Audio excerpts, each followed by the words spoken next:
Maggi versi healthy. Saya jumpa orang share resipi Maggi sihat, so jom kita try sama-sama, jadi ke tak? Dalam resipi asal, dia guna 2 sudu serbuk kari ayam. Sos tiram pula, dia tak tulis berapa, so saya agak-agak ikut tekak sendiri je. Resipi tu letak mushroom seasoning, tapi saya tukar guna Jiaho seasoning. Still mushroom base, tapi ada banyak lagi bahan sihat. Saya letak detail di caption ya. Lepas tu kita gaul-gaul dengan air sikit sampai sebati. Mula-mula saya goreng bawang sampai wangi. Lepas tu saya masukkan paste kari tadi.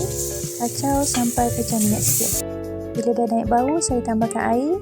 Lepas tu saya masukkan ayam dan batang sayur dulu sebab dia keras sikit kan.